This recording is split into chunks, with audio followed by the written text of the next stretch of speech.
to the meeting for the Nicholas County Board of Education on Monday, May 1st. At this time, if you'll stand for a moment of silent reflection.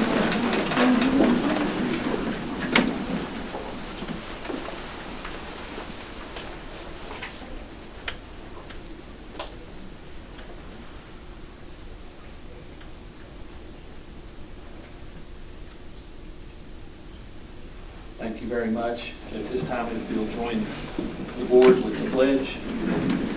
I pledge allegiance to the flag of the United States of America and to the republic for which it stands, one nation, under God, indivisible, with liberty and justice for all.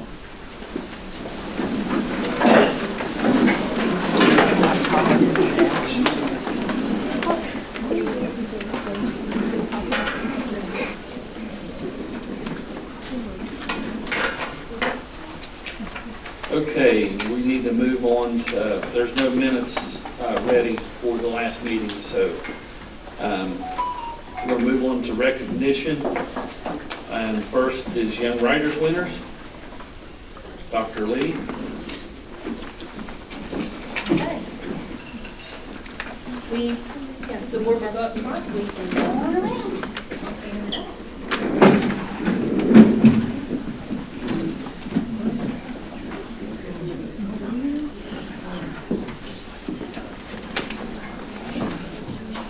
This is the best part of our jobs, getting to recognize, you know, our great students and staff. So it's exciting. And Mrs. Gross was unable to be with us this evening. She serves as our Young Writers Coordinator along with Mrs. Samantha Murphy. And together they managed to pull this competition together and work alongside Marshall University with their Central West Virginia Writing Project to get our kids to be able to participate. And I'm pleased to announce that we have first place, second place, and third place winners at the county level. And what will happen is the first place winners' essays will be submitted to the state.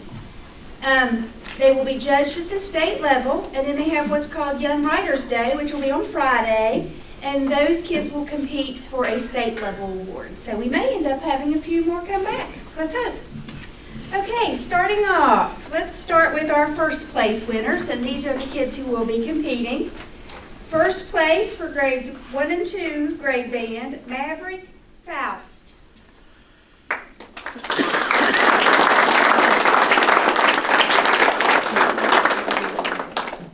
Okay, the next one for grades bands 3rd and 4th grade, How the Hornets Beat the Sixers, Frankie Faust.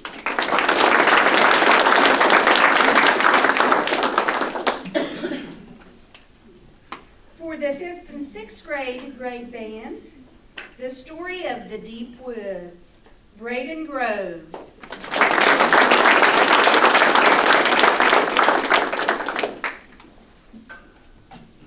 For 7th and 8th grade band, Lauren Conley with Waking Up to New Seasons.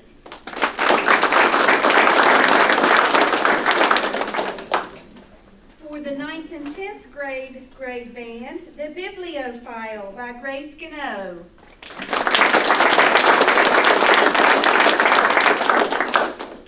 And for the 11th and 12th grade band, We missed one. oh, You're right, but she didn't understand. oh, come on up. Are you Lauren or Grace? Lauren. There you go, Lauren.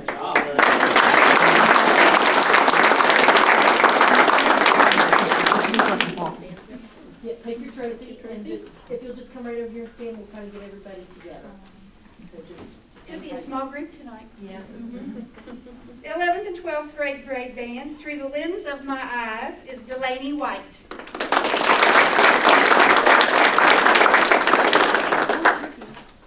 Maybe you're all getting together Charleston Friday. I hope so. Okay, that's our first place winners. Second place winners, 1st and 2nd grade band from Panther Creek, No More Bamboo for Pan Pan, Gretchen McMillian.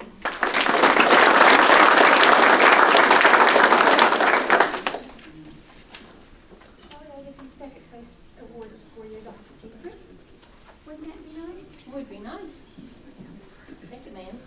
All labeled.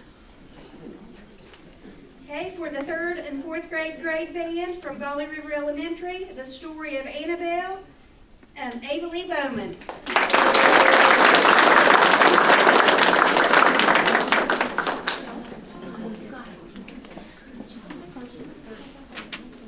Congratulations. Congratulations.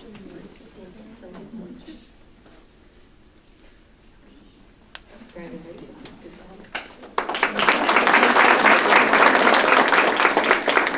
For the 5th and 6th grade band from Summersville Elementary School, finally free, Avery Walton.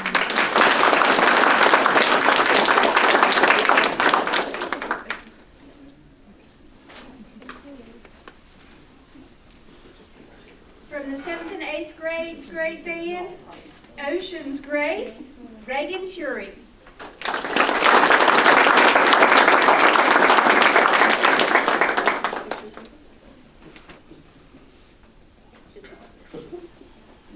From the 9th and 10th grade band from Ridgewood High School, Altoria's Blessing by Jonathan Young.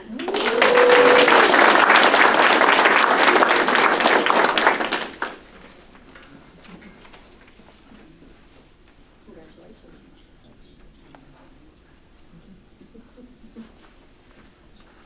For the 11th and 12th grade band from New Life Christian Academy, The Earth's Beloved by Lily Burkholder.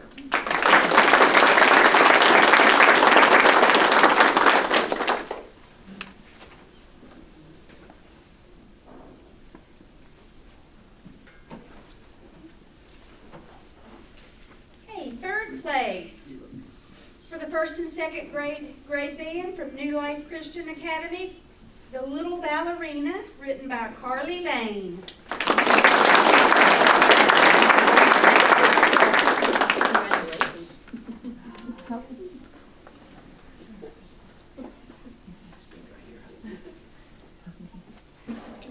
For the 3rd and 4th grade band from New Life Christian Academy, The Great Cruise Ship Ride, Cameron Boggs.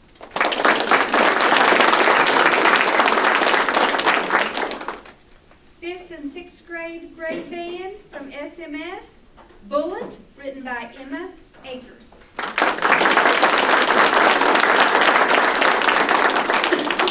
Congratulations, Emma.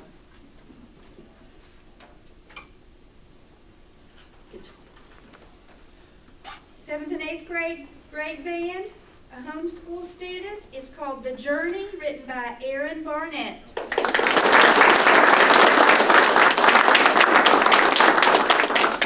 Congratulations, Emma.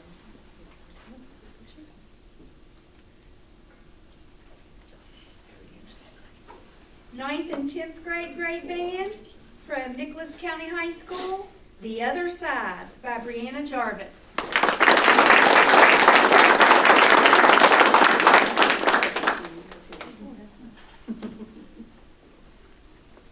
Yeah, some of them are looking pretty familiar, aren't they? Some are looking pretty They did social studies here. For the 11th and 12th grade band from Nicholas County High School, Memories, written by Caitlin Harada. Okay, y'all come over here. Yep, if everyone can line up, we'd just like to get a picture with the board members. You two, we're here. Gemma, you come up here. All right, would you scoot down this way just a little bit? Scoot on down, so we can kind of center you up here. We'll post these on Facebook. Okay, everybody kind of shift this way. Ready? 1, 2, 3.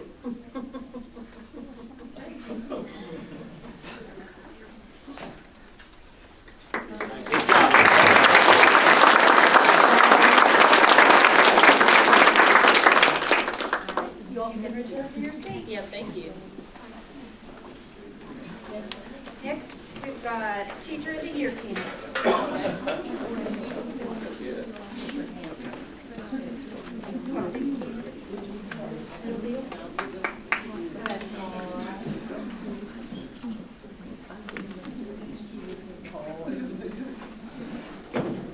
I think up top of it's not really sure. I think she's in there, but.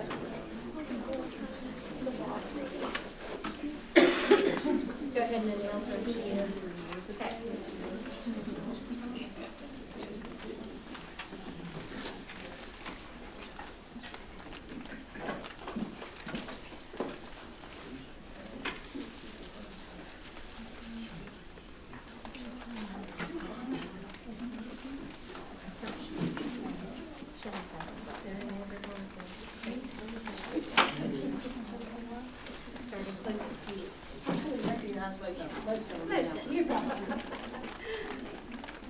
Okay, every year we take nominations for the Nicholas County Schools Teacher of the Year from each school, and then those guys compete.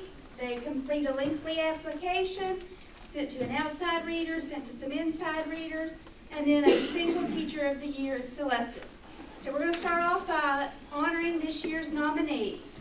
From Birch River Elementary is Teresa Conrad, and she was unable to be with us.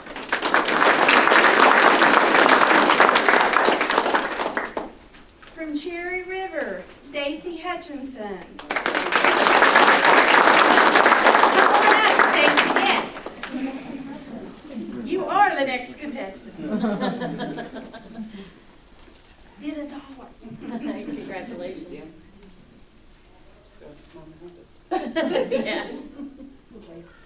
Just hang out, we'll get a picture in a minute. From Glade Creek, Adam Hanna.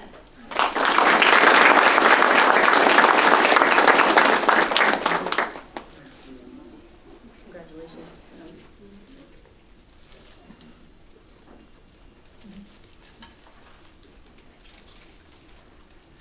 Golly River Elementary, Emily Pryor.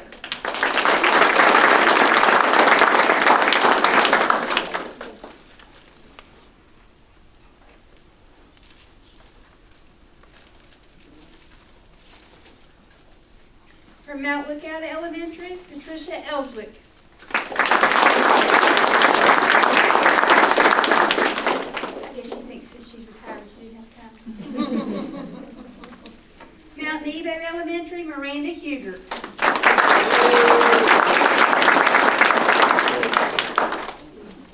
Congratulations. From Summersville Elementary, Cindy Loss.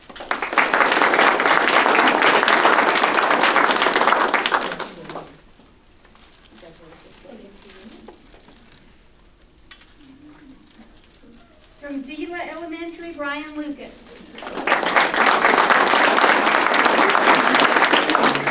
That's right, look pretty. Thank you. You guys do it again, Brian. Time? Yeah, I didn't look pretty. From Richwood Middle School, Wes Pryor.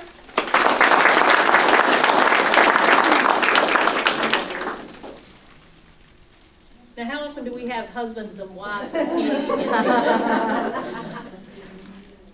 I was kind of wondering who's home with the kids, but. From Summersville Middle School, we have Denise McGraw.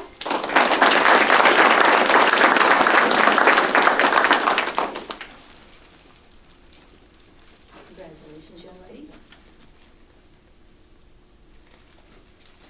From Richwood High School, we have Zach Lyons.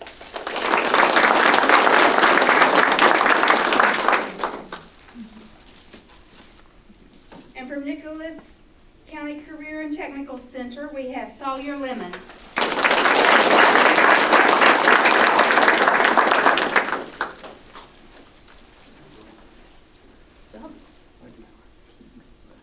Not very often a brand new teacher gets nominated. As the order code. All right, let's squeeze everybody in here for a group picture of this. Might have to make a couple of rows.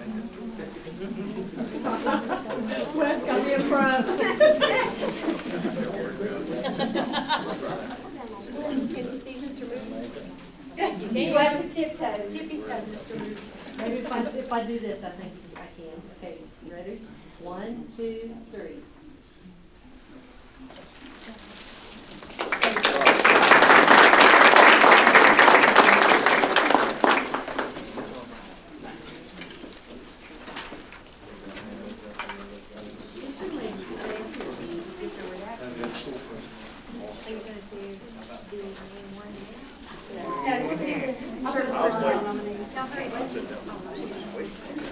Next, we do the same thing for our service personnel. We take nominees from the individual building. They'll compete. Then we select the service personnel of the year from those applications. So, our representatives for service personnel of the year, from Birch River, we have Allison Moore.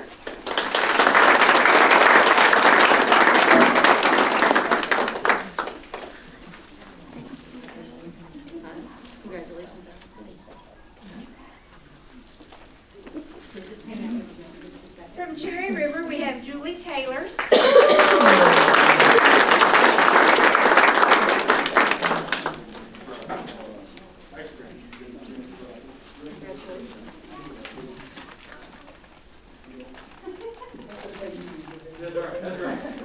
From Golden River, we have Lori Crislip.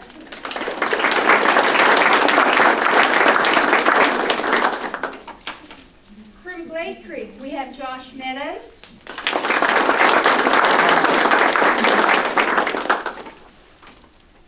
From Mount Lookout, we have Angie Butcher.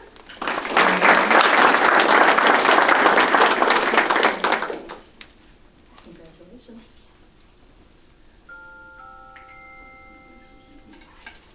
From Mount Nebo, we have Ethel Amick.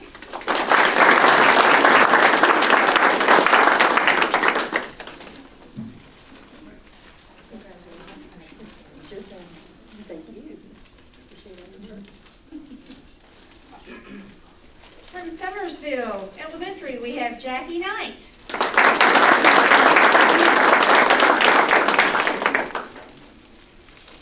From Zela Elementary, we have Angela Brown.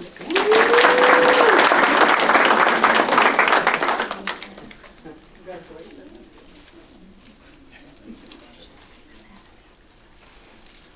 From Richwood Middle, we have Tracy Atkins.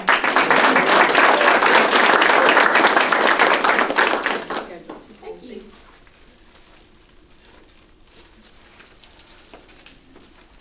From Summersville Middle, we have Karen Adkins.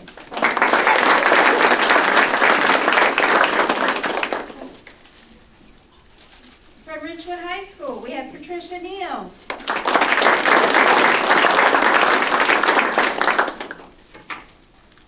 From the bus garage, we have Steve Herndon.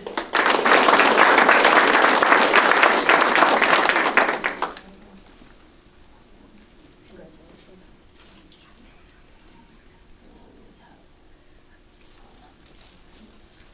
From the Career Center, we have Angie Knight.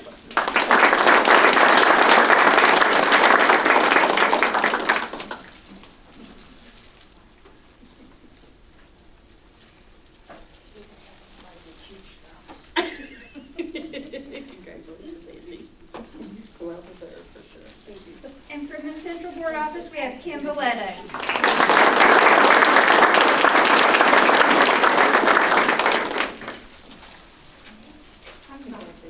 Thank you.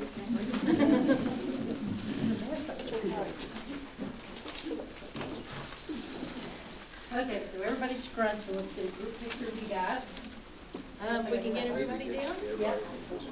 Might have to make a couple of rows. Listen, I'm probably shorter than you are.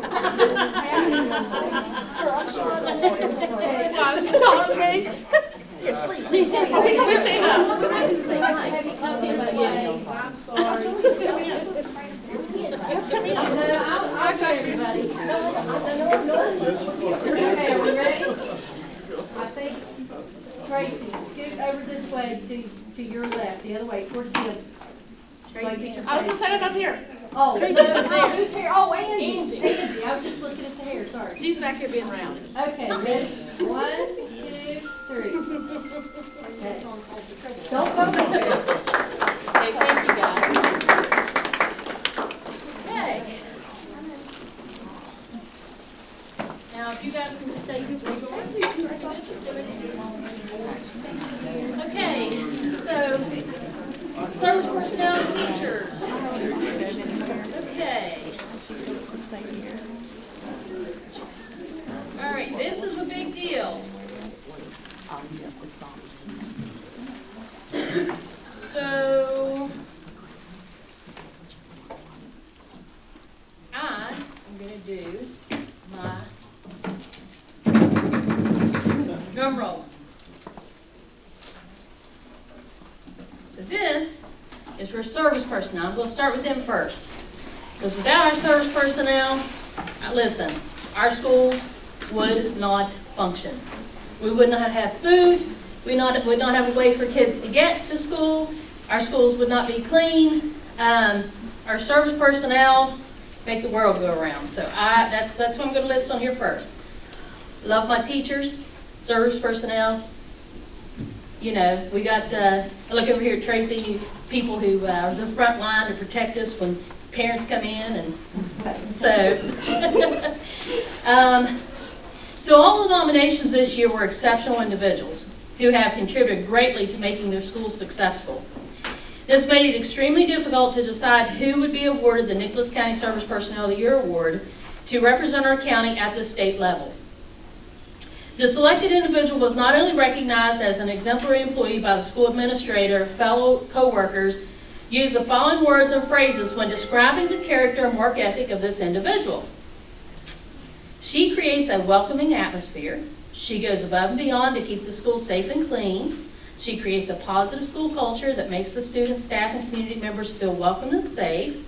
She volunteers hours of her time and takes great pride in her work. Her dedication to her craft is uniquely inspiring. She considers it a source of pride that our school is clean, safe, and orderly. She has an innate ability to anticipate needs and meet them before she is ever asked. She has a relentless pursuit of excellence in everything she does. It is truly with great honor to recognize Angie Knight, the custodian.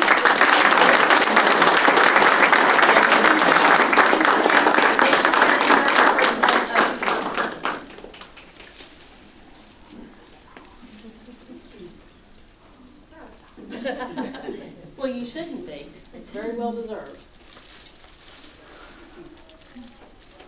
1, 2, 3. Now let's just get you with the. Yep, if you can stand there in front of the board members. Oh, yes.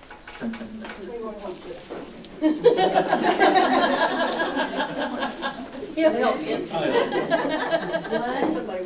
1, 2, 3.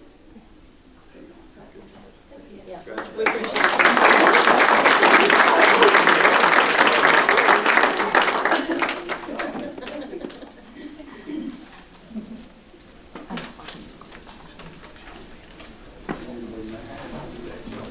I can't even express to you the difficult time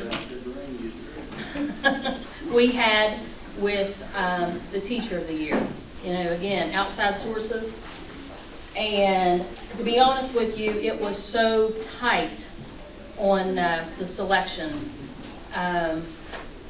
We just have such wonderful teachers here in Nicholas County. I mean, truly, truly wonderful teachers. And, but I believe in watching this person always seems to go above. I always see a smile. I always see a smile on her face, and I see true dedication to the students. Now, we have that with our teachers here. I mean, that's just common. But this lady, she is, her love for students and desire to see them succeed has led her to write a personal letter to every student she has taught, highlighting their qualities and hoping to empower them to push forward to achieve their goals and dreams. As a West Virginia studies teacher, her duties have consisted of helping to cover in-school suspension students, members of safety committee, a supervisor for lunch duty, help chaperone dances, other student activities, coordinates, participates in various student field trips, members of West Virginia Reading Conference, participated in Stop the Bleed training, also enjoys mentoring new teachers. This teacher has a passion for preparing students for the Golden Horseshoe, where she has led 25 students to be knighted as Knights of the Golden Horseshoe, and I just got notice she just had 3 more roll out this year for the Golden Horseshoe. She also dedicates time for the Summersville Middle School History Bowl, leading all of her teams to the state level. Mrs. McGraw is the Teacher of the Year.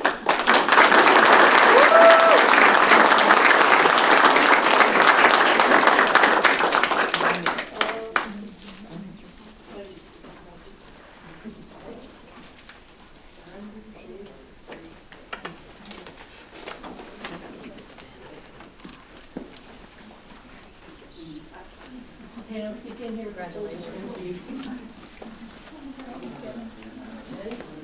One, two.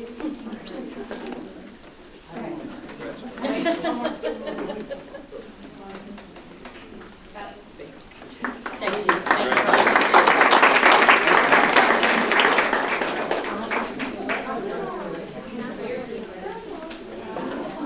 you. See y'all later. See you.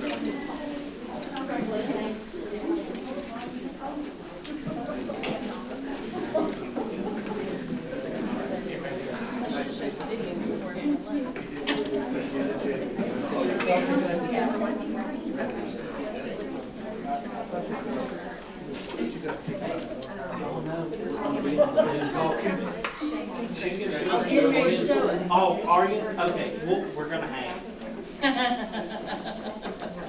They're gonna show us. They're gonna show us. Yeah. You're out. Yeah, I should All right, have. take I off. started Thank you for taking those.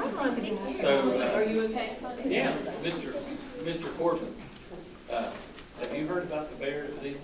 No. I tell you what, if I'd have been out there, it wouldn't have happened that way. Yeah. I would have looked a lot cooler than Jimmy did. Are you saying the bear would have made you because you're sweet? I would have looked a lot cooler than Jimmy did. Yeah. All right. This is my daughter, and she's not. Well, the one thing that's really funny is as many jokes as you tell, and then you start off, did you hear about the bear at, you know, and I'm guaranteed people are gonna think he's leading off with a joke. I've run hogs off of our playground, but this, he won, yeah. So, I got a message the other day from, Mr. Marsh that there was a bear hanging around. So he went out and he got the, lock to put on the dumpster. Senator Van. It didn't work. It did not work. And so he contacted me today and he said, oh, do I have a video to show you? So I would expect this video to go viral.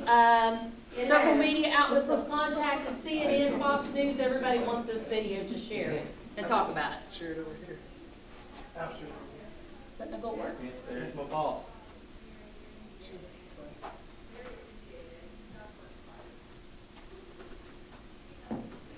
There we go. They don't have sound.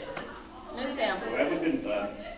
Yeah, no, it wasn't, because he told me what he said. Oh, is it not going to He's show over over there? Yeah. Is it not going to show it up? That's a 300-pounder. It's got it. But the great part is she slams the door. Yeah. Yeah, like you can feel the love. I mean, Yeah. she's just like, I'm out there face to face. She's like, I'm out. Yeah. So, Yeah, it's best there's not sound there. He told me what he said when he saw it. Then he comes back and has these heart attacks. Yeah, watch him. There he is, yeah. Now, he said that he watched the video over the weekend, and the bear was going in and out. Yeah. He entered and exited multiple times. So the bear this morning came in at 2 o'clock in the morning, Yeah. and when Mr. Marsh went at 7:15 to unlock it, the bear comes out. So I said he just fell asleep, apparently, got Yeah. comfortable, fell asleep, and then came out. See all those cars? Everybody there walked past that going in. I mean, that's about half of them. yeah, Yeah. it's my understanding, he told me that, the custodian couldn't get the lock Oh. unlocked, that's why he unlocked it. Well, you know what? I think that West Virginia principals deserve hazard pay. Did the news pick that up? Yes. Yeah. Yes, they asked for media He releases. said that I sent media CNN releases. has called, and then, yeah. And Fox News. I sent Yeah. media releases. Okay. Yep, so they were all Have they wanting to shown show. it yet? It's been online. Yes, they've been showing it, but I don't know if the national news has picked The national news requested releases, so I would assume it will probably be on national news. That's cute. It was pretty unbelievable to see that, you know, Yeah. that video Action. catching it, yeah. Action show. Okay, so, I saw that, but I couldn't recognize the guy.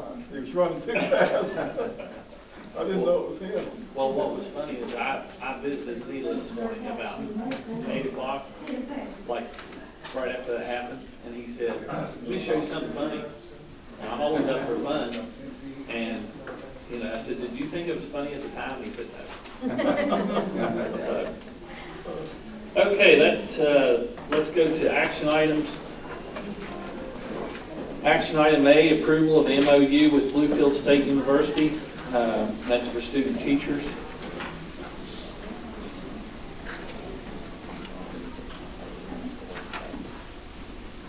Yeah, that's just your student, standard agreement that we have with, multiple schools.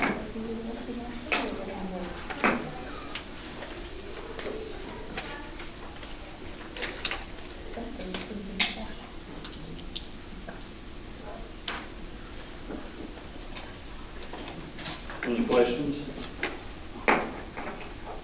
Okay. Let's go to action item B, approval to place the updated cell phone policy out for 20-day comment. Okay, that should have been loaded in each of your packets.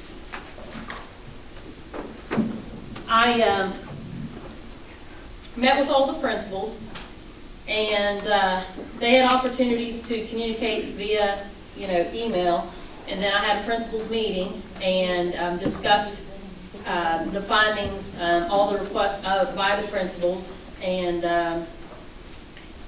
almost all of the principals were there, but everyone had an opportunity to comment and participate.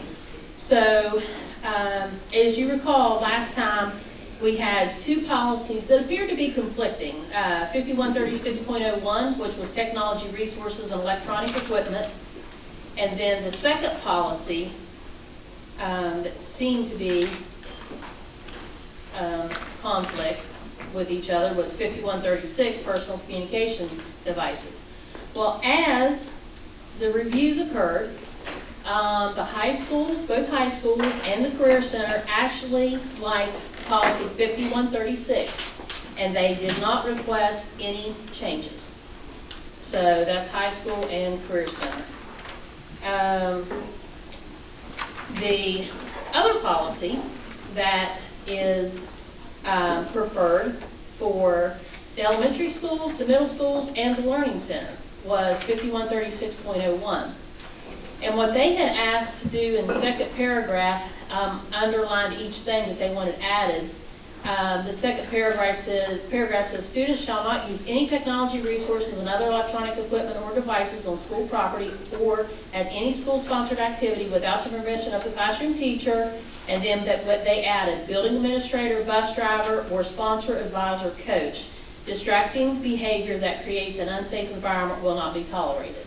So they wanted that added. And then it gives a list of prohibited devices.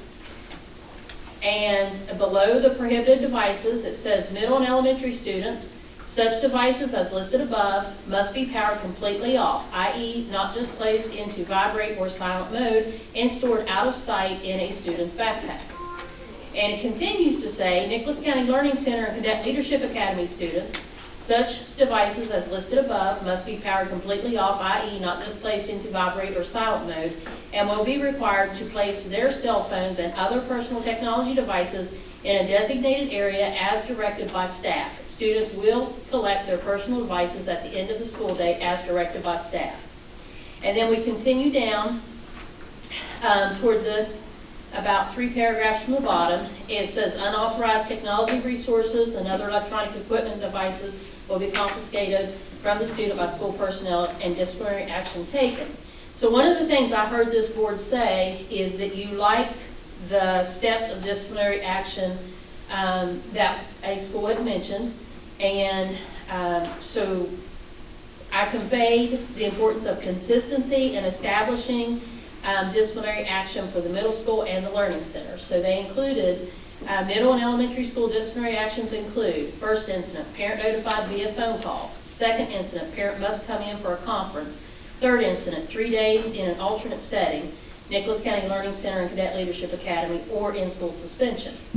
And then for Nicholas County Learning Center and Cadet Leadership Academy disciplinary actions include: first incident, parent conference and cell phone not allowed at the center for 3 days; second incident, parent conference and cell phone not allowed at the center for 5 days; third incident, 3 days with out-of-school suspension and loss of cell phone privileges for the remainder of the time at the Learning Center. And it continues to say, of course, this was already in. It says if technology resources or other electronic equipment or devices confiscated, it will be returned, released or returned, and it's included to the student and/or student's parent or guardian. If a parent or guardian is not available at the discretion of the administrator, the student will take the electronic equipment devices home at the end of the day. Well, I see a mistake when I printed that at the discretion of. I had that removed. I'm not sure how. I must have printed off the wrong one. But it says if a parent or guardian is not available, the student will take the electronic equipment device home at the end of the day. And then again, it talks about staff will be marked, it'll be marked in a removable manner with the student's name and held in a secure location in the building central office until, and it's included at the end of the school day, to clarify. So everyone seemed to be pretty content with that. So that's what I have, and I will mark that one little section out. I don't know how that got by me, but it did. Donna, does that include the little pads we bought the students? No, that's school issued. Yeah. No, is that in their school issue? Yeah, they're allowed to have the school I didn't issue. see it.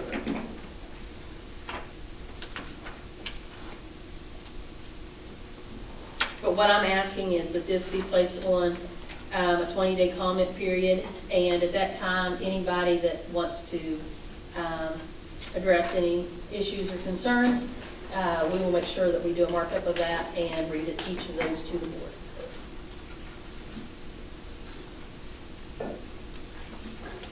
Dr. Penix, you good?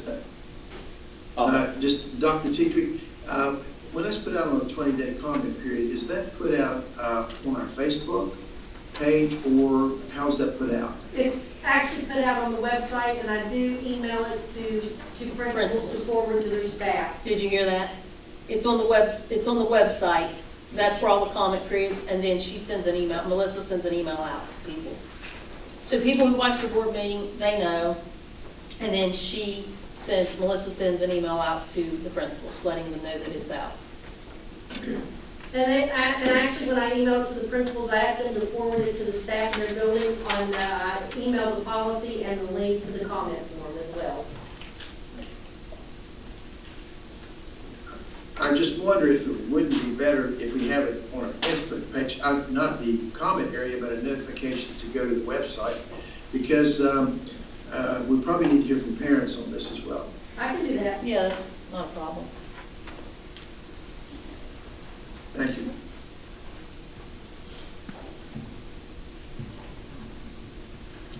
Any other comments? Concerns? Okay, we'll move on to the approval of the change order extending the date of completion for the Nicholas County Memorial Walking Trail, Ridgewood High School Walking Trail, 30 days to be submitted to the School Building Authority. I'm actually not sure that I even need that. Since it's not our project, I know that the time is nearing for their completion of the walking trail. Supposedly this week, who knows with the rain, they will have the asphalt down on the track. I did go out and walk it again last week and looked at everything. And, you know, I'm asking for 30 days because that's something the SBA needs, but they may not need that request from us. I'm just doing it because I haven't heard back from them as to whether it required any action from this board. So I thought I'd rather be safe and include it. And as far as the signage is being up, the SBA said they would check on that and get back with me. So, Well, I was up there looking at it yesterday. 410,000. Other bidder went out the first They time ought and no to one complete accepted. that for that price. I mean, I guess we don't have any control over that, but, I mean, they ought to put a fence and No, tables. they, and they're only responsible for their contract. If you bid on something, I mean, that's their contract. I'm glad they're not working. that's what happens when you only get one bid. We put it out the first time and no one bid on it. And then we put it out the second time and we have one bidder. I just think they could sleep better at night if they finished the job. All of us would, wouldn't we? Yeah. Well, now after they pave it, does that include, are they going to put a berm on that where you don't step off that blacktop on, and twist your ankle? I don't think so. I think that they're just paving it. I think that's what the specs call for. And to be honest with you, I did send each of you out, the MOU about the walking trail and things. And in reviewing that from the date of the MOU agreement was, the last signature was 10/2 of 2017. And we were required to hold that property for 36 months. So, as you know, it's nearing completion. So it's something that I will be, maybe as soon as the next board agenda, coming back and asking this board, because it does call, the previous board did agree, it is in the MOU, it does call for the transfer of that walking trail after 36 months to a government entity or a 501c3. Yeah. So it does call for it to be transitioned out of the board's hands, the walking trail. So honestly, I think, in my opinion, once it's done, we figure the entity that wants it and let them determine how they want to maintain it. What happens if no one wants it? It's going to be a nonprofit. Any nonprofit's eligible. So I'm sure some of them will want it. And I just know the MOU calls for it to be transferred. But at that time, it's something else that this board, I'll be bringing back to you all and asking you the consideration of transferring, to sweeten the deal for whoever may be interested in it, the remaining property around that area. Because I think it would be nice if, whoever got it, if they wanted to do something with it, they just can't build anything in the floodway. But it would be nice maybe for someone to have. That's what's great. The only thing It's is, hard to maintain everything, for sure. other than the parking lot. Yes. Yep. Can you plant flowers? I guess if they grow grass, I guess. You just can't plant any trees or anything. I mean, personally, I'm not doing anything in the floodway. They wouldn't even approve a walkway to be in the floodway. So that's something that the new owner would have to work out with someone other than us. I just hope they can finish that job, or somebody can. Well, they'll So finish it show up. because the change order was approved. So the company had agreed to Well, come in. the paving part, yes, I understand that. I mean, it would be a nice area to have a kind of a little picnic area there. Yeah, but I just think that's something that whoever gets that needs to decide how they want it to be and how they want to maintain it. Honestly, because this board in the MOU has agreed to transfer it. I mean, there's only so much property you can maintain as a Board of Education. Right, yeah, I understand that part.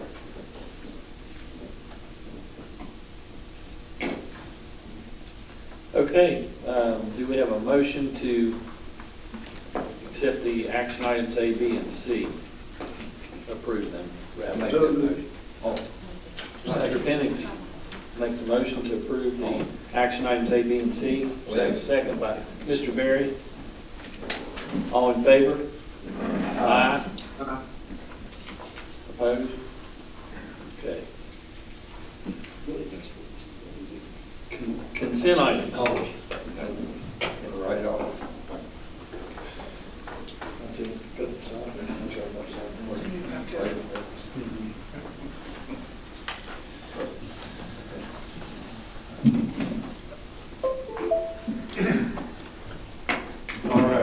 First thing on the finance agenda is payment of current invoices, if you have any questions. And we handed out a check that we wrote today.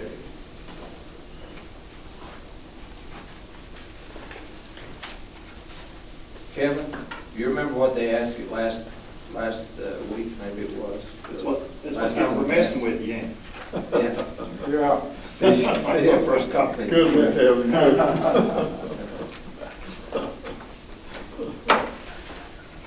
Let's call it I got you. You're just testing us.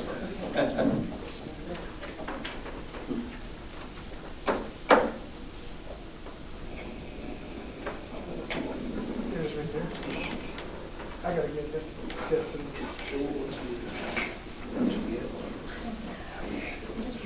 All right, so if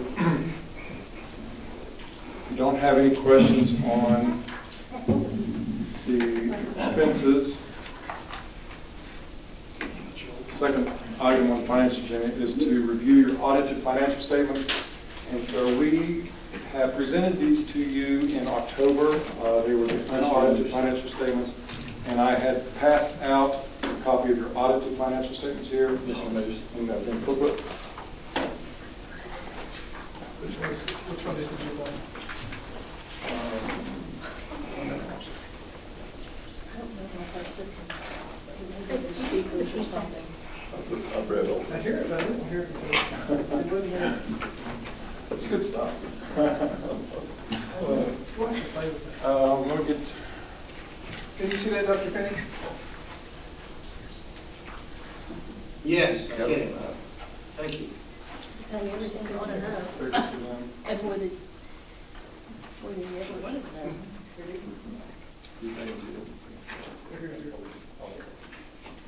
Okay. So probably the only thing that you really want to know here is two things. One, did we have any findings in our audit? And two, what was our bottom line? So the answer to number one is no, we do not have any audit findings for the FY22 fiscal year. Great job, Kristen. Amen to that. Amen to that.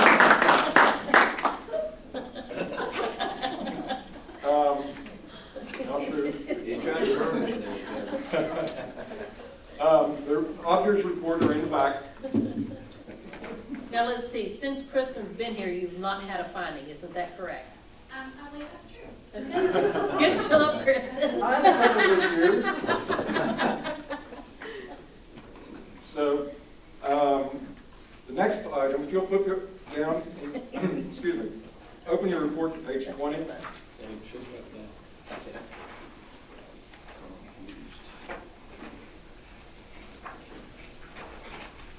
And so our financial statements really didn't change through the audit. We've made one change from what I presented to you earlier, and I'll point that out to you. But on page 20 is our fund statements. And the very first column is the general fund. And you can see there that our total revenues was $37,932,000. Our total expenses, which is about 2/3 of the way down, was $36,515,000. And so the excess revenues over expenditures was $1,417,000. So from that, we have to transfer some funds out to the special revenue fund to cover mainly the food service program. Remember last week we talked about how the food service program has to break even. And so the net amount, we had some transfers and transfer outs, but the net transfers was $190,702. And so the net change in fund balance, which is the third line from the bottom, was $1,226,402. And so net change or profit, as you might refer to that. So that sounds good. We did, from a business point of view, we profited for the year, but there's a bigger story, and if you'll flip back one page, we need to take a look at what was the actual financial position of the board on June 30th of 2022. And so, as you know, what you own or your assets minus what you owe, your liabilities, equals your equity. And so this is your balance sheet for the fund statements. And the first column is your general fund. And so we had total assets of $27.5 million, almost 27.6. Liabilities of 3.6, deferred inflows of 2.9 million, which left almost $21 million in equity for what the board was worth. Now, equity is broken down into 5 different categories, and you can see them listed there: the non-spendable, the restricted, the committed, assigned, and unassigned. Non-spendable funds are things that we have, monies that we've received that we haven't earned necessarily yet, and are for a specific expenditure. And in our case, that was retirement forfeiture money, and that is the only change that we had on these financial statements. I didn't originally include that there, and that was a total of $172,000, and so we added that to that line, which essentially just reduced the amount of unassigned funds, which is the last category, but we'll get to that one in just a second. The other item in non-spendable that is restricted is prepaid expenses. So items we paid for in April and June, which was insurances, that was not an expense in 2022. The next category of the fund balance is restricted funds, and these are funds that cannot be spent because they're restricted by an outside source, whether that is a state grant, it could be a donation, it could be the excess levy, anything that a third party restricts how it has to be spent. And so that represents $2,023,971. Third area is committed funds. Committed funds are those items that, it's mostly items that we want to keep track of, that we don't want to get lost in the general fund, because revenues and expenses, as they flow through the general fund, they come out as one total. And so if we want to track something specifically, or we're given a grant or a donation that we want to make sure that it does not get lost in the big total, we'll track it individually in these committed funds. And so these are funds also that the board can change and redirect at your pleasure. And so at June 30th, we had $6,121,000 in that committed line. And we're going to talk about that in just a minute as well. The assigned funds, $293,000, that was just your outstanding purchase orders. And then finally, the number you've probably been waiting for is the unassigned total. And as of June 30, 2022, that was $12,295,425. And that represents funds that have not been obligated, committed, or restricted by the board or any outside party. So those funds can be directed at the board's will and pleasure. What's the you want to 23 and 24? Where's that coming from? The $4 million. Let me show you. I'm going to talk about that next. Okay, good. Okay, so there's a little bit more in that $12 million that we have to take into consideration. We'll skip the first part here. Here's your unassigned funds, the $12,295,000. Can everyone see that? So there are certain things that in that unassigned funds, this was as of June 30, 2022. So on July 1, we had to take some of that money and apply it to the 23 budget. Just like, remember last week we talked about this is how much we're going to have to take out of contingency and contribute because we don't have enough revenue. Well, for this year, we needed to borrow $1.1 million from the contingency fund. So as of July 1, that came out. So we already know, because we're working on our budget now, that for the upcoming school year, we're going to need $2.8 million for the next budget. So Kevin, was that the $3 million in the red that you showed us? It was, yeah. Yeah, we've made made a couple changes that we'll review at our next meeting. And so yes, right now it's $2.8 million that we'll need, about 2.5 times what we normally need. And then finally, the third item that we need to subtract from our unassigned funds is a contingency. And the state's recommendation is 3 to 5% of your annual expenses. And so at the very minimum, we need to save out $1.1 million in contingency funds. Ironically, 3% will last us about 2 weeks. And so that's not a lot when you're looking at needing a large sum of money. The latest contingency was they recommended 2 months' worth of expenses, which seems more reasonable. But at a minimum, if we say 3%, we'd have to subtract that $1.1 million. So then of the $12 million, we'd have $7.1 million remaining. Okay? But we can have more in the contingency fund than 3%, right? That's an option. You can, yes. Yes, you can set that at anything you really want. They recommend 3 to 5 is the old recommendation, and they have said as recently in the last couple of years, they'd like to see 16.67 or 2 months worth of expenses. Do you recommend 6? I would recommend 2 months, yes, 16%. A lot of counties haven't had any, have they? Last few years, especially last 2 or 3 years. I don't know. I don't think they have. No, there's been a lot of them just struggling. Yeah, yes, they do. So out of your 7.2, you have a $7.1 million left in your unassigned. That's your bottom line. So we talked about also committed funds. And so we have, at June 30th, you had $6.1 million of committed funds.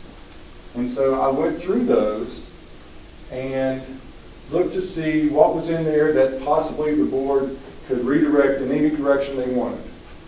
And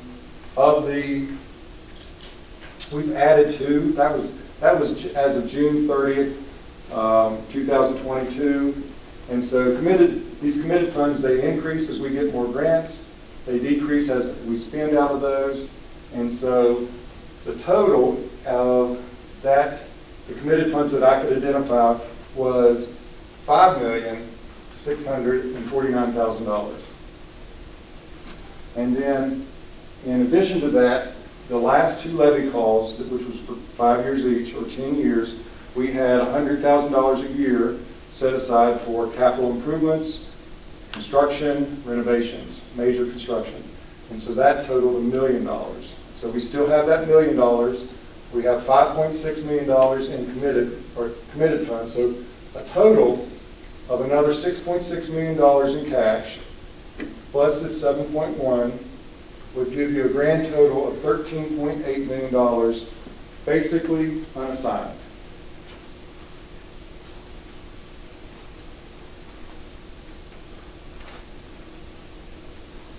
So, how did the committed funds, the 6.69 million, or 49,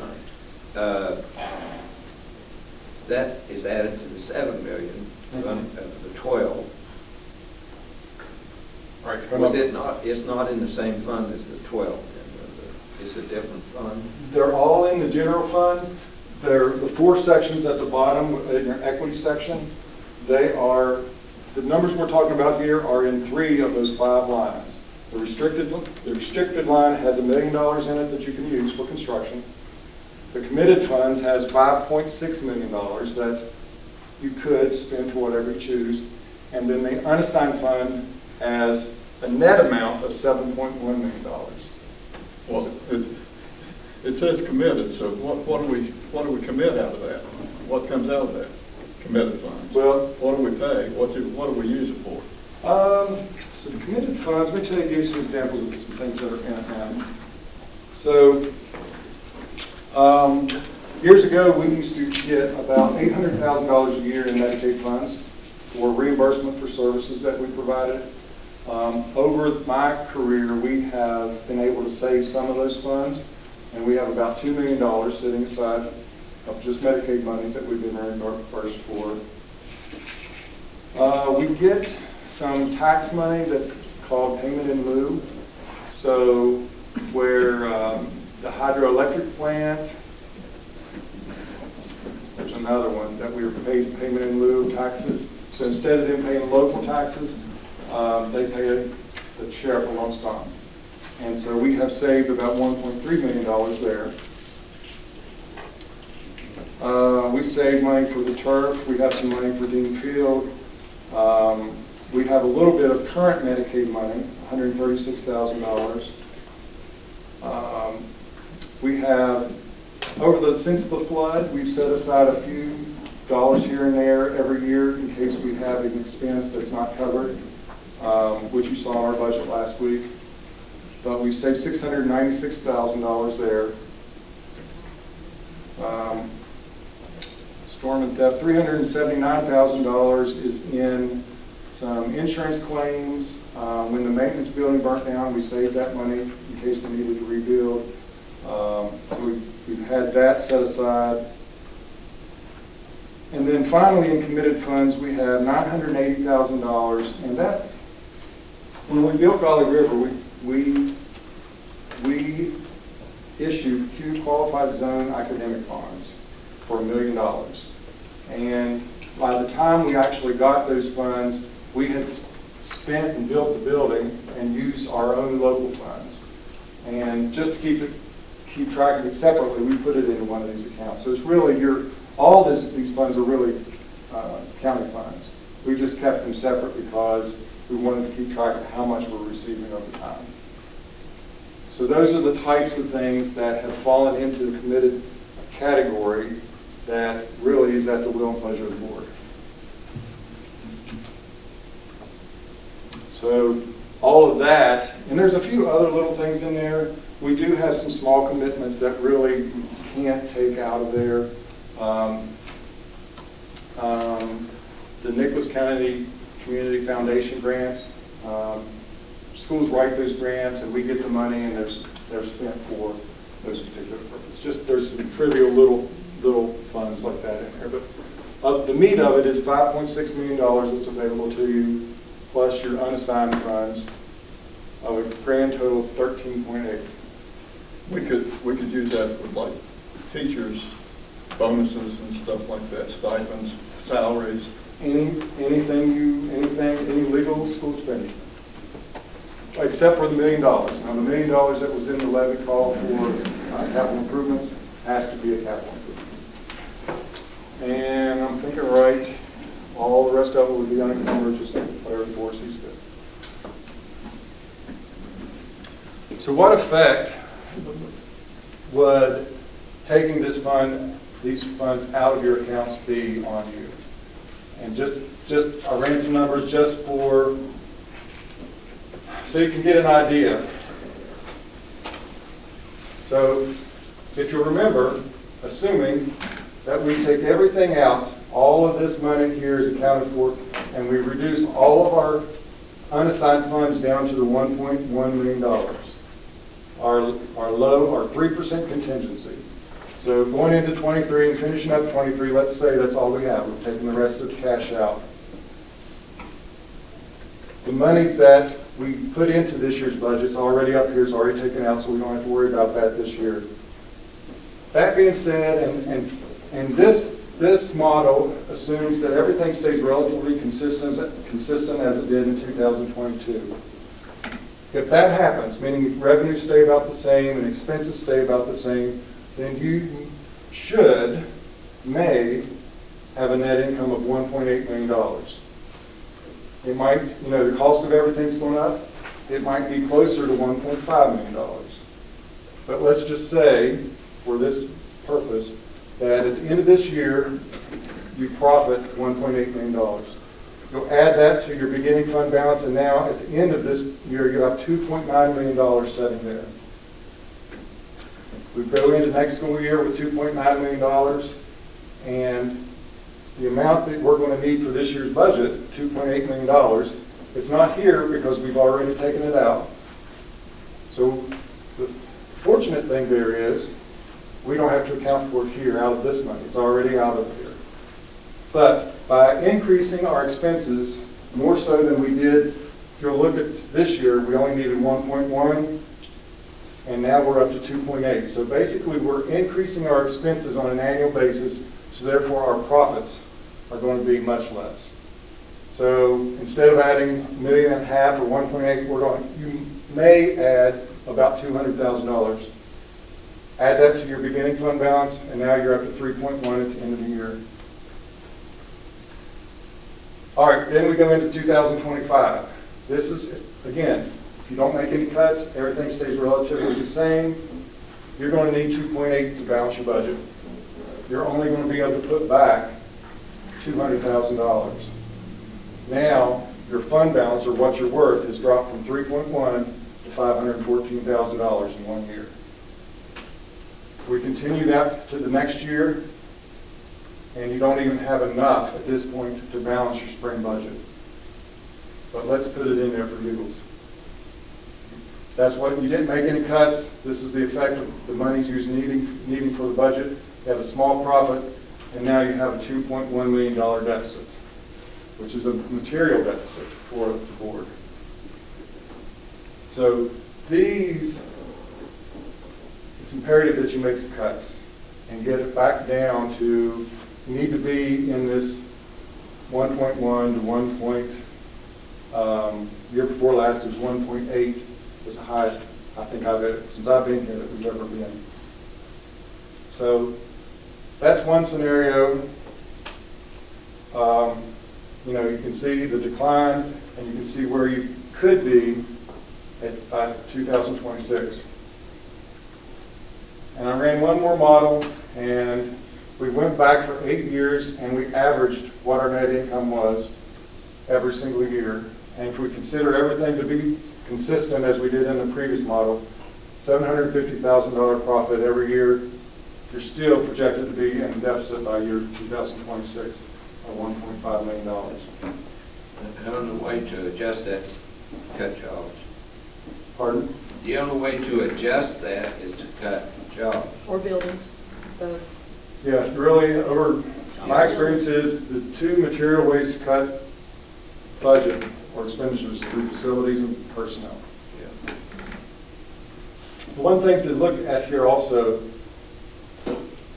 if you continue on this path, you don't have any room for any additional expense. So, just like, or any future annual commitment. So, just like the QSET bonds that I was talking about, we wouldn't be able to make a payment for a long period of time because you're going to be in a deficit. You actually need to cut costs, and adding additional costs to this annual demand is just going to make things worse. Is that if we use the committed funds?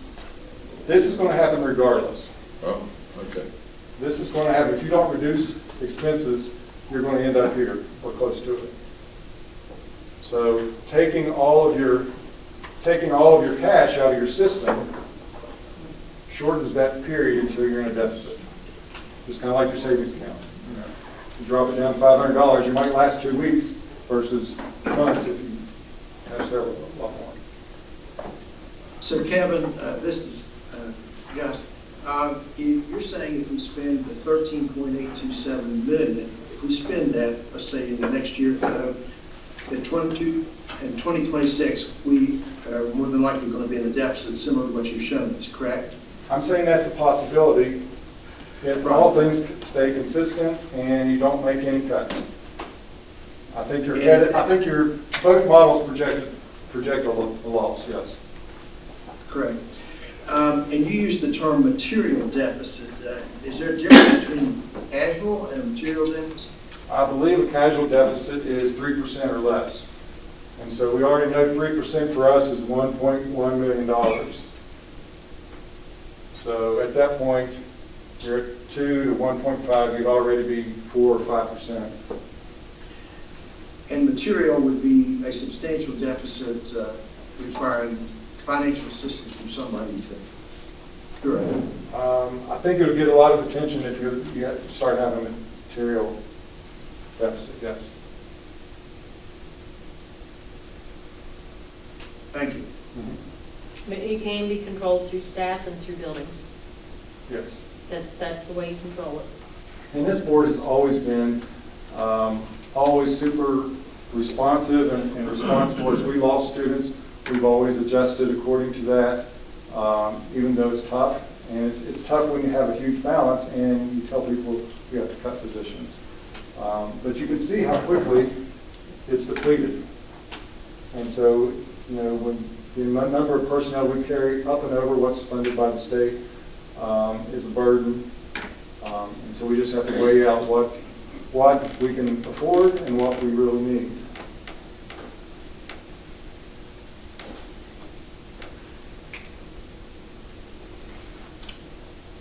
Any other questions on the financial statements? Well, Kevin, first of all, congratulations on another fantastic audit report, our financial statement. Thank you. And appreciate that very much. And Kristen as well. And so, you know, thank you for keeping us in good, solid financial statement. You're very welcome.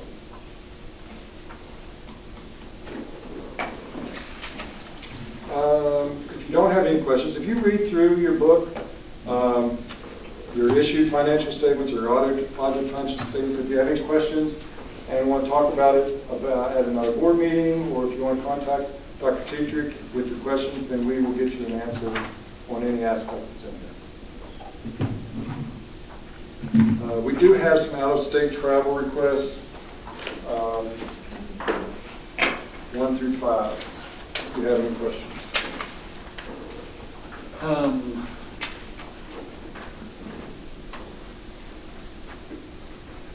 It may not really matter, but Mr. Bayless, I noticed on here, let me find it.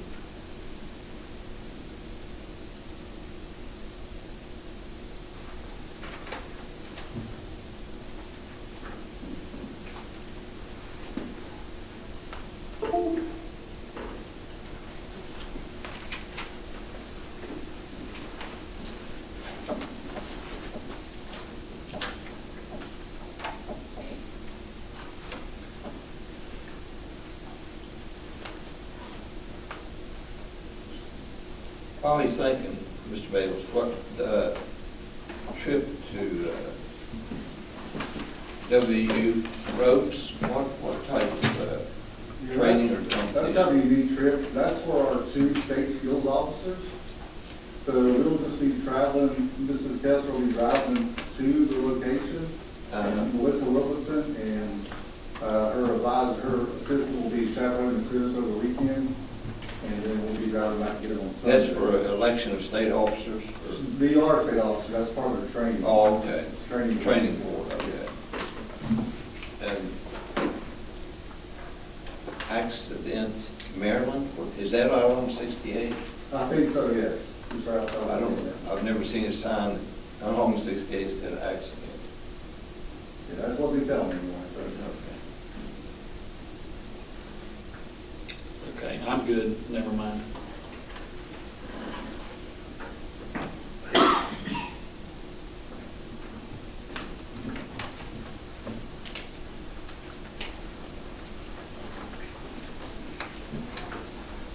I do have one question about one of the trips there.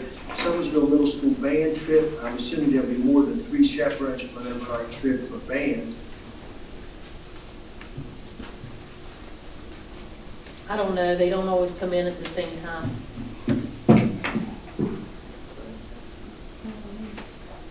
I think that we have it, it's a 1-to-7 ratio, I think. Is it an overnight trip? 19th and 20th. 19th, yeah. I think we have the part of those on maybe last time's agenda. Yeah, they don't always all come through at the same I time. don't think I had them all at once. I think.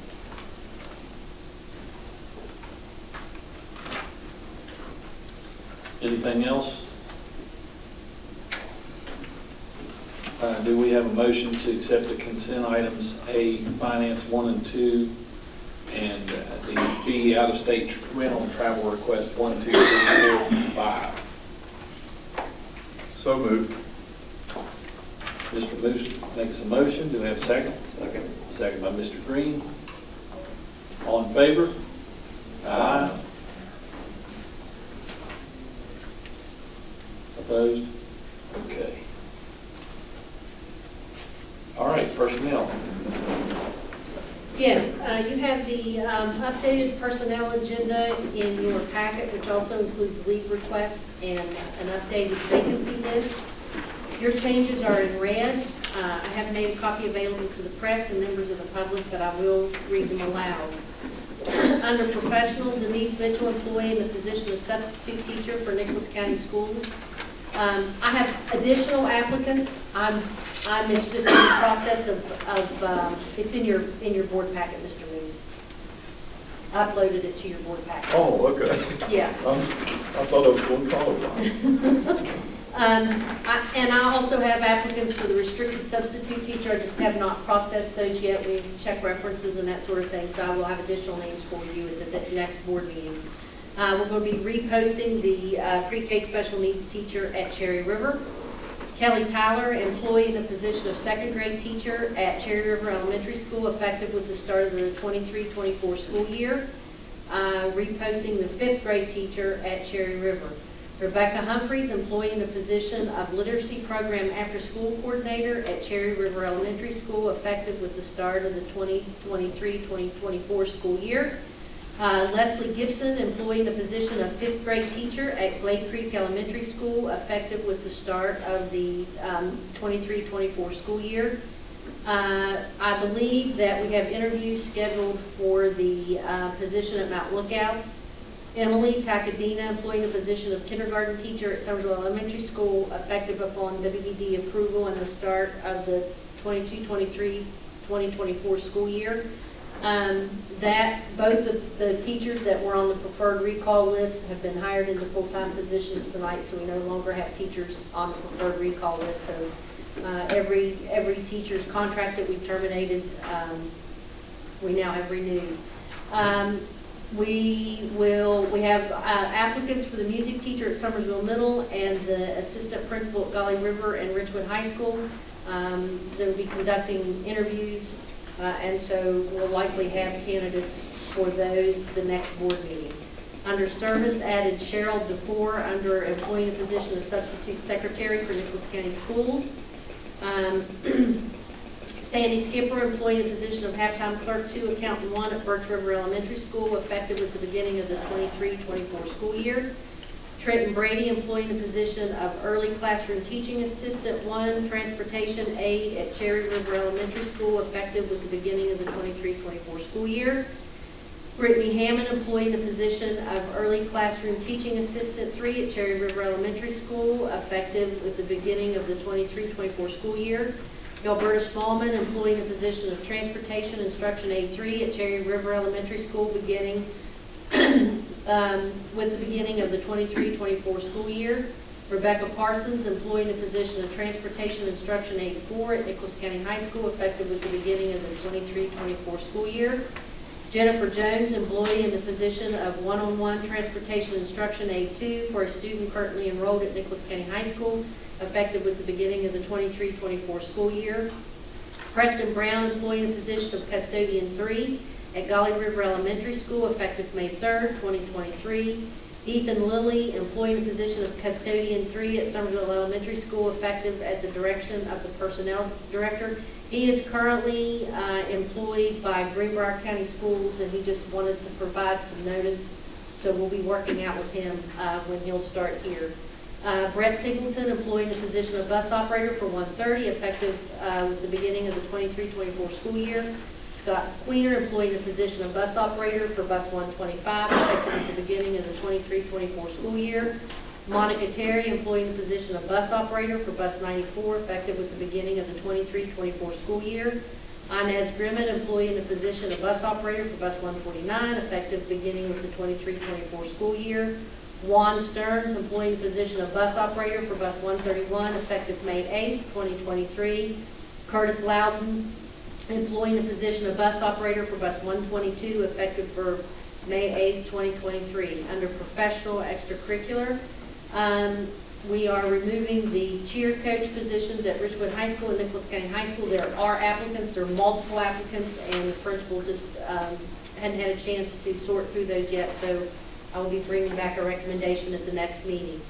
Matt Morston, employee in the position of summer driver's ed teacher for Nicholas County High School. J.B. Miller, employee in the summer driver's education teacher for Richwood High School. Beverly Kirker, employee in the position of itinerant extended school year special education teacher. Under service extracurricular, we removed the summer bus operator positions and the summer painter. Those are going to be reposted. Brittany Hammond, employee in the position of Kinderboost aide for Cherry River Elementary School, effective at the start of the program. We're removing the Energy Express custodian. We actually had someone off the street apply for that, and they're scheduled to come in, I believe, on Wednesday and take the custodian test, and if that person passes the custodian test and returns an acceptable background check, then we'll have a recommendation for you there. Under consent, I removed the permission to post and hire a certified occupational therapist assistant. We had actually asked for permission to hire that on a previous agenda. Also have approved the observation placement of Glenville State University student Sandra Kreitz. Deborah Horn resigns her position as summer boost custodian at Butch River Elementary School, effective May 1, 2023. And approve the following volunteers with Nicholas County Schools: Matthew Clark. On the next page, there are leave requests from employees. I will not read those aloud to protect our employees' privacy. And on the final page, you have the updated vacancy list. If you accept the personnel agenda as it's presented tonight, we will have 19 professional vacancies in Nicholas County Schools.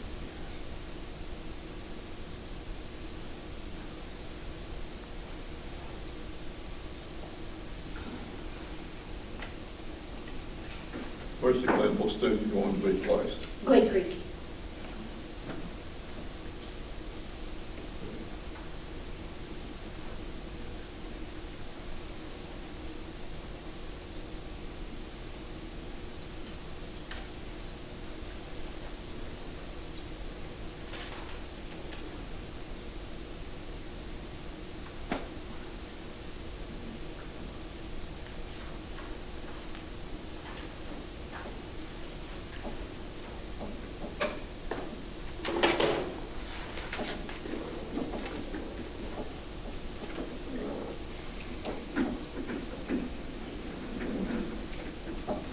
Questions on personnel?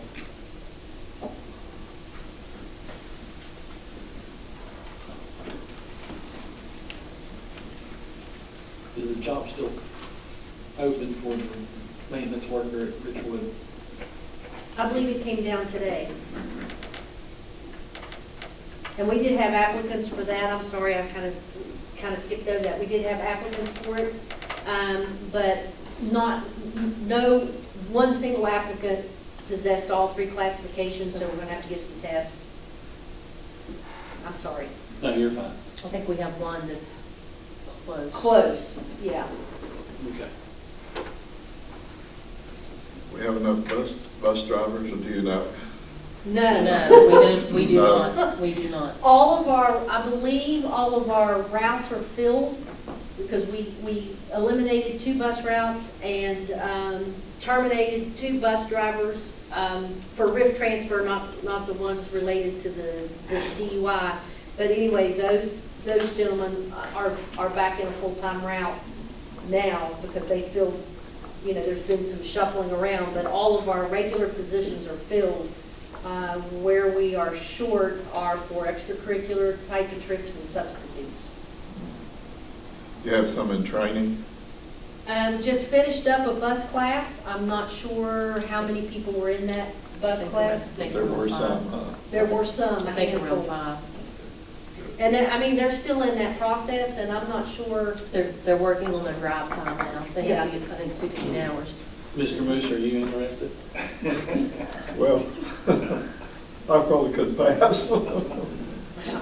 Me either. Yeah, they've gone through all the coursework and everything. It's just that required drive time. And then they have to take the driving portion of the test. So it takes a while to get bus drivers certified. It's probably the longest process there is. And we're not the only counties having trouble with that. Actually, we're in better shape than a lot of counties. There are a lot of counties who don't have their regular positions filled. We at least have our regular positions filled.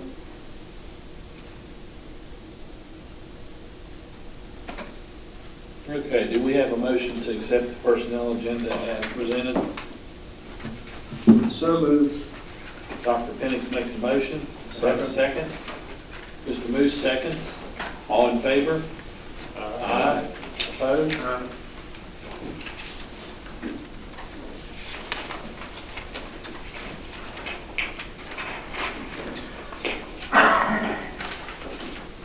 Okay, that brings us to superintendent's information, construction, planning, architectural update.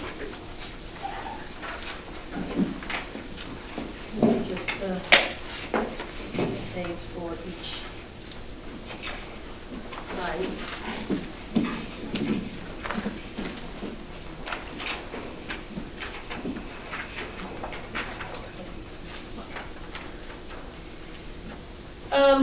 So things certainly are not moving quickly enough for me. You know, I go over to Glade Creek site 1 week, the next week I go to Ridgewood. So every week I am on site. And, you know, the rainy weather has caused some issues. We still have an ongoing issue with the cameras not being installed at Cherry River. The contractor, or the architect today did issue a 10-day order that the cameras be placed for live streaming for the community to see, because right now, I mean, the community's missed out on seeing, you know, a lot of artwork. So I guess after the 10-day period, if they're still not installed, then we will go out and install them. I've been out to look at the line of disturbance at Cherry River. The wall that goes very close to the line of disturbance. The silt fence, there's a lot of things that has to be managed there. We have to be concerned about the bats, the candy darter fish. So just constant monitoring of that. We have Scansville on site to provide the updates. We have the school, the swings up at Cherry River. We don't have fall material for one swing set. The Career Center made us a platform for the jungle gym, or whatever, that was removed and to be reestablished. The challenge we have is all the grass mowing, and I've offered to pay some of the individuals overtime if they will go out on Saturday and do it.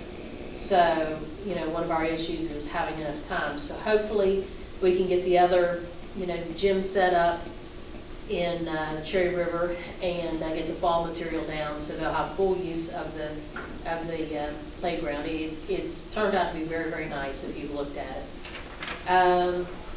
The preschool playground, that's still an issue.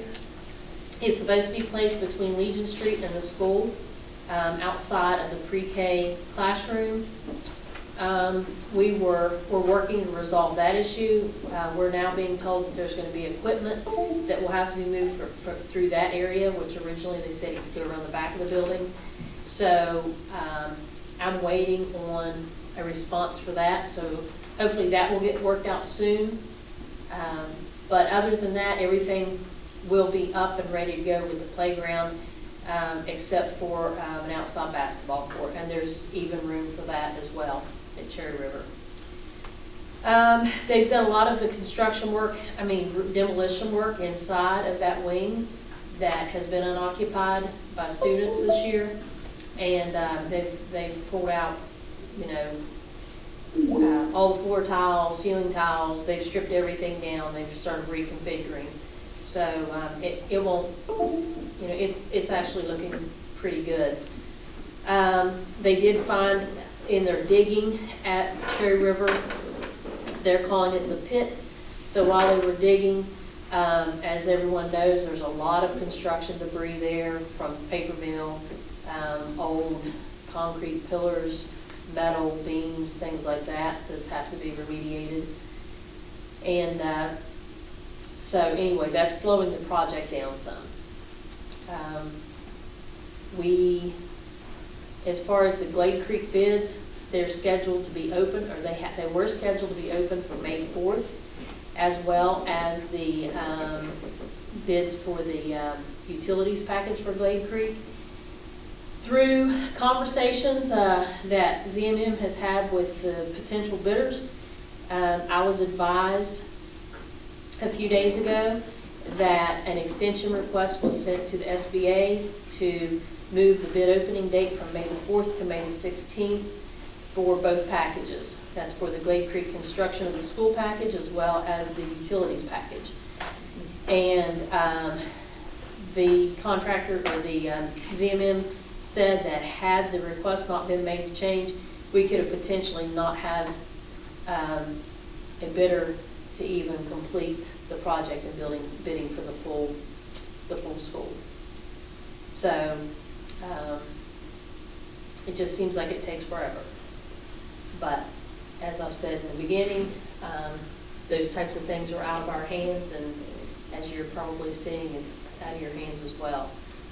It's frustrating, and I don't know of any way to make it move any faster.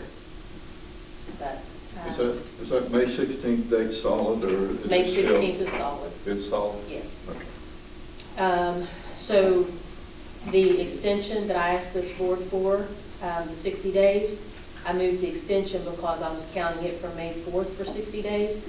So since the extension is now May 16th, so I made the extension 60 days start at that point. But again, it's frustrating, but I don't know what else to do. I'm on the site weekly, and I'm on the phone calls weekly. And then I have contact usually multiple times a day with the construction manager, the architect, and throughout the week. So anyway, does anyone have any questions? I mean, I wish I could come in and report to you that it's just moving along, but it's not. And So you'll know that when you drive by. I was on that call today, and he listed all the, well, Dr. Penix, you were on there too, right, today?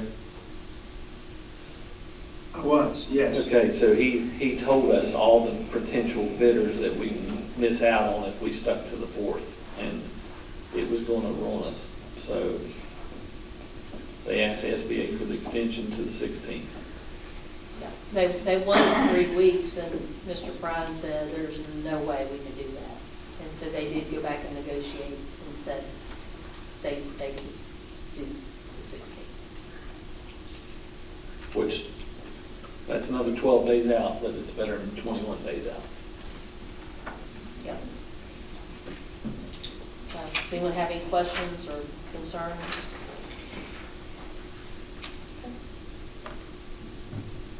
Dr. Tetrick, Yes. it's been advertised pretty widely that May the 4th is the day that we're going to open those bids. I don't know, it's certainly not upon us, but is there a way that we can let the public know that that has been moved to the 16th? Yes, I'm going to have that posted on Facebook so that people know that it's been moved to the 16th. Now, all of the people who showed up at the bid conference, of course, they will all be notified by ZMM. But yes, we will place it on the Facebook. I'll ask, Melissa to post it, today or tomorrow, that it's been moved with the times. The times are still the same, 10 and 1, I think it is. So one good thing is that does free us up for May the 4th to go up and watch the Career Center graduation. So that's a good thing. Thank you. Okay.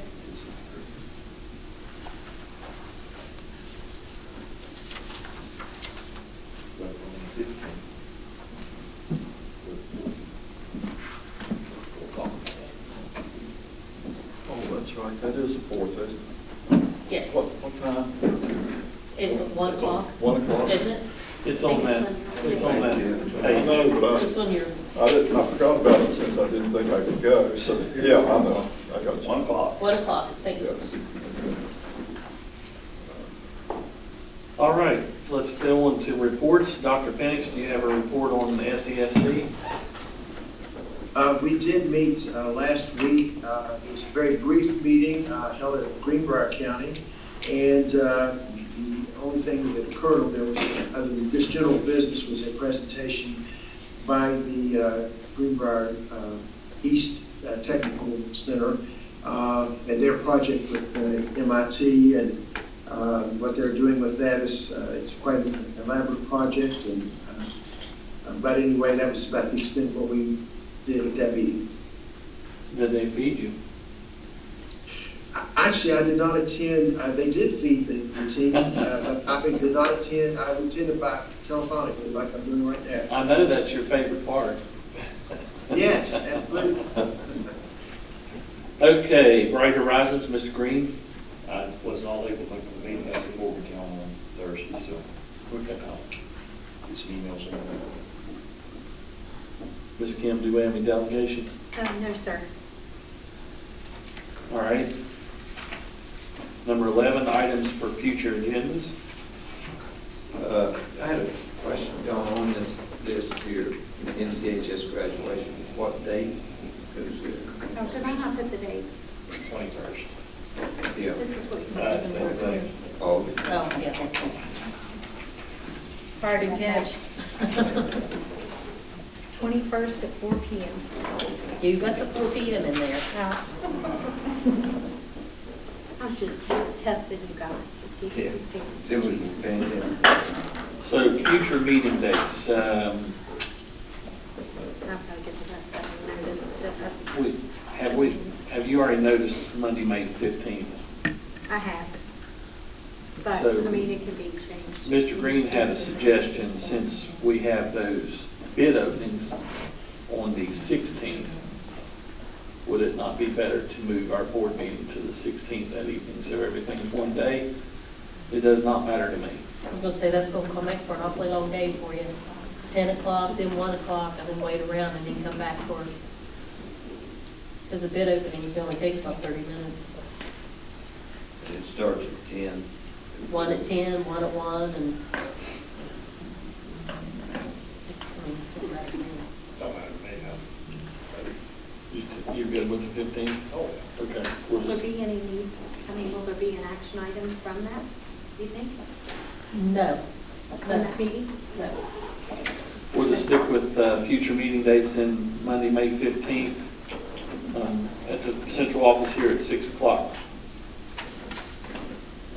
No items for future agendas? Not that I heard. Okay, do we have a motion to adjourn? Make the motion. Mr. Berry makes a motion. Mr. Green seconds. All in favor? Aye. Uh, Hey, this is why we don't know the